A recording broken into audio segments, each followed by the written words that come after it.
right, we're on the second page of day 2 notes, and at the top it says determine the domain for the following functions, and it also says write an equation of any asymptotes. And I think this will be easier if we graph these. It also gets you in good habit of how to graph them. A and B aren't bad because they're exponential. Just make sure that you use parentheses where they use parentheses. And C and D, we'll make sure we know how to type those in order to look at a picture of the graph. All right, so in A, if I go ahead and graph that in my y equals, draw you a little sketch of what I see in my calculator screen. Make sure it looks like what you see, right? But it kind of looks like this. Looks like exponential growth, which makes sense because your base here is 5. It's more than 1, so it's growing. All right, they want to know two things. They want to know the domain. Well, the domain is going towards the left, which is negative infinity. And as it goes up, it is still going towards the right, which is positive infinity. And so we could say all reals. For our asymptote is the other thing that they wanted to know besides the domain. And our asymptote is, you can see that the graph is getting closer and closer to your x-axis. However, we have to remember that that's a horizontal line. So think HOY, H-O-Y, so y equals, and then our equation would be y equals 0, okay, for our asymptote. All right, I'm going to go to the next one, go back to y equals, clear it out, and I'm going to draw you a little graph of what I see. Okay. When I hit graph, it looks pretty darn close to what we just saw in the other picture. Okay. Kind of looks like that. All right. And a lot of people are like, well, I thought 1/3 would have been a decay, but because it's raised to a negative x, a 1/3 to the negative x will actually make this equation y equals 15. And then it would be a 3 because the negative exponent would flip the 3 to the top, and then it would be a positive x. And so you can see that that's growth, and that's why we're getting the same picture. All right, so our domain is going to be all reals again. And our asymptote, again, is getting closer and closer to your x-axis, which is a horizontal line. So think HOY, so y equals, and then 0. All right, so those are extremely very similar. They just look a little different. Might have fooled someone with the base and the negative exponent. Okay. In part C, if we want to type that in our calculator, we would have to type in y equals log divided by log, since we don't have a subscript button. The x plus 9 would stay on top, and the 5 is the base, so it would go in the basement or the denominator of your fraction there. All right, and if you type that into your calculator, I'll sketch you a little picture of what I get. Okay. And this one's going to look like this. And before I told you guys that log curves shouldn't be crossing the y-axis since the y-axis is the asymptote. This one is crossing over the y-axis and going towards the negative side. So why is that? Well, because of this x plus 9, and that plus 9 is grouped with the x, there's a shift on this one, a translation of 9 units to the, you would think to the right, but remember if it's grouped with the x, it's the opposite of what you think, and so it's 9 units to the left. So this would have been your asymptote. However, now your asymptote is over here, okay? No longer on the y-axis because it got moved 9 units to the left. The asymptote gets moved 9 units to the left as well. And so our domain definitely is not all reals. In fact, it's getting closer and closer to negative 9, excuse me. And so we're going to go ahead and say negative 9 is the leftest it goes, or the most left it goes. However, you're not going to reach negative 9 because that's where your asymptote is. So we give it a round parenthesis. And as you go towards the right, you can see the arrow is going towards the right. And so that's positive infinity. Okay. Our asymptote this time is a vertical line for logs. Okay. And vertical lines, think VUX, V-U-X, x equals. And normally it would be x equals 0. However, with the shift, it's actually x equals negative 9. Okay, this one's a little bit trickier, and that's probably why it's last. Again, if you want to type this into your calculator, you would have to type in y equals. And with logs, we're going to split them. And we got 3x plus 5 on top. Make sure that's in parentheses. Make sure you close it, divided by log of 7 on the bottom. Make sure you close that parenthesis too. Get in good habit. And I'm going to sketch you a little picture of what I see. And this picture looks something like this. Again, this one crossed over the y-axis as well, and you guys can see why is because not only is there a +5 in there, which shifts it 5 units to the left, but there's also a 3. And so this one's a little bit tricky to see. I'm not too concerned about this one for you guys this year, especially. But you can see that it's actually going to be -5/3 is where this is. And you can see where the 5 and the 3 and that comes from. Okay? And then it is heading towards infinity. All right. Your asymptote again is a vertical line, so it would be x equals, think Vux, Vux, and then it would be a -5/3. So that -5/3 would be hard for us to come up with. We can get it from our calculator. The other way you can get it is if you put this equal to 0 and solved it and subtract 5 divided by 3. All right. So I would be concerned with the first 3. I wouldn't be so concerned with D, but that's all right. All right, here we go. Number 3, it says, which of the following equations describes the graph shown? So the easiest way to do this type of question is to put these all into our y equals and then look at which one has the points in the table that match the points in the graph. Okay, and so if we think about what's going on here, this one here, number 1, would have to be rewritten as log of x plus 2 divided by log of 3, and then there's a -1 tacked onto the end there. All right, so if we type that in, we can see what the picture looks like. All right.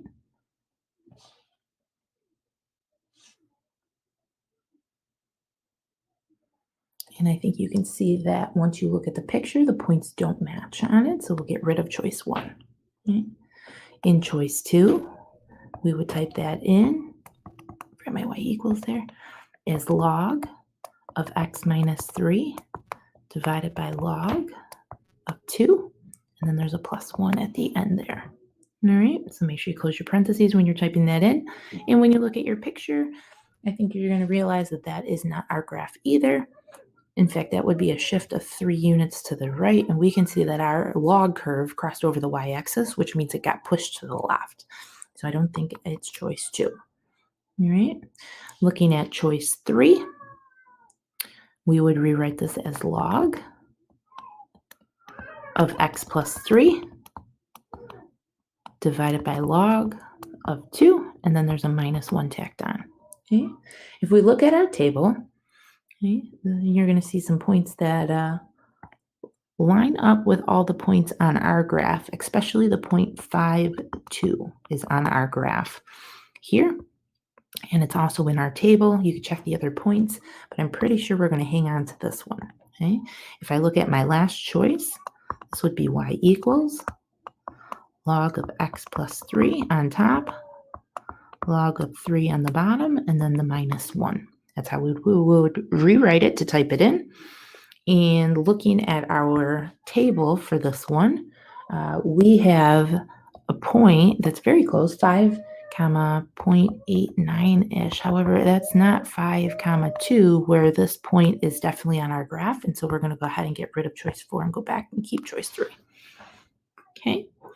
All right. Number 4. They want us to graph that on the set of axes below here. And so we'll go ahead and we will transform this back into a form where we can type it in our calculator and use our table to get our values so that we can plot them on our graph. So this would be y equals. Again, we would split. This would be log of x plus 2 on the top, close your parenthesis, divided by log of 7 on the bottom, close your parenthesis, and then tack on that -1 at the end once your parentheses are closed. Okay. And once we type it in, we're going to go to our table of values and get some points so that we can go ahead and plot them. All right. When you are looking at your table at -2, you should see that there's an error.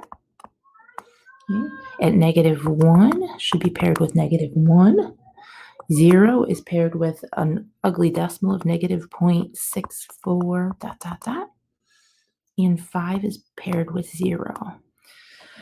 I'd like a few more points, but that should be okay. The other ones won't fit unless we change our scale, so we'll keep that. I don't think we have to adjust our axes at all. None of those seemed like it would go off. So I'm going to go ahead and draw my y-axis in right down the center. And draw my x-axis in right along the center. And now I'm going to go ahead and graph my point. So -2 has an error, which means I can't graph that. But you know what that tells me is that -2, and if you take a look here, that's a shift of 2 units to the left. I'm pretty sure that that's where our asymptote is going to be. All right, so I'm going to go ahead and graph in my asymptote at -2. All right, that's the line I can get close to, but I cannot touch it. All right, so -1, -1. 0 and -0.64. So 0 means no left and right. Drop it down, -0.6. So maybe something like right here. And then 5, 0. 1, 2, 3, 4, 5. 1, 2, 3, 4, 5, 0. All right. So if you go back to your graph so you can get the good shape of it, so you make sure that you are graphing it correctly. All right, but it should look something like this. We're sliding down the asymptote there, and over here, as it's going towards the right, it is still slightly going up. All right, so got enough good shape to it, and now we can go ahead and talk about our end behavior as x approaches -2. So as your x values are getting closer and closer to -2, what are your y values doing? Well, your y's are going down, down, down along the asymptote, and they're heading towards -infinity. All right. Determine the end behavior as x approaches positive infinity. So remember, on the x-axis, positive infinity is towards the right, and that arrow is going towards the right as also. But remember, you want to know what your y values are doing, and that's up and down. And it is still going up, and therefore we'll say y is, oops, I didn't mean equal signs. I'm going to need to erase those. I should have been using the approach arrow. We don't want to say y equals. We want to say y approaches. Okay, it's approaching -infinity. Y is approaching positive infinity since it's going up. Okay. All right. And then we have one more question to do down here in number 5. And we're going to kind of do it in the same exact way. All right. So here we go for the last one. We're going to go ahead and rewrite this so we know how to type it in our calculator. So we'll split our logs. X plus 3 is going to go with the top. 2 is the base, so it goes in the basement. And then -5. All right, and here we go. This one has axes on the screen on the graph for us already. So that means we shouldn't have to move them anywhere. If we go and type this into our y equals and we go to our table, we're going to see -3 has an error. And again, why that is that +3 is going to make this go 3 units to the left. Okay. And that -5 is going to make it 5 units down. All right, -2 is paired with -5. And we get a few more points on this one. -1 is paired with -4.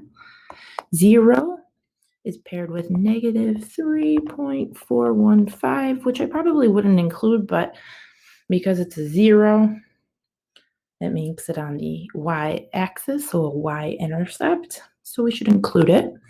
1 goes with -3. 5 goes with -2.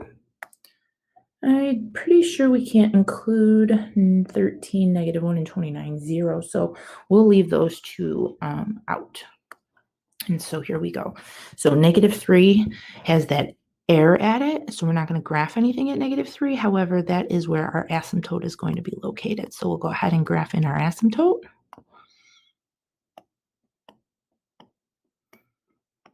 Okay. And now we can go ahead and graph -2. 1, 2, 3, 4, 5. -1, 1, 2, 3, 4. 0 and -3 and a little bit more. positive 1 and negative 3. And then 5, 1, 2, 3, 4, 5, negative 2. So remember, don't touch the asymptote, but you can get, close to it. And then that'll be the rest of our graph. Okay. All right, they want us to determine the end behavior as x approaches negative 3. Well, as x gets closer and closer to negative 3, what are your y values doing? Your y values are approaching negative infinity. They're going down, okay, which is here. As x approaches positive infinity, our y values are approaching. So as x approaches positive infinity, which is this end, your y values are getting bigger. It is going up. And so we'll say that it's approaching positive infinity. All right. And day 2 notes are done. So I'll see you guys on day 3.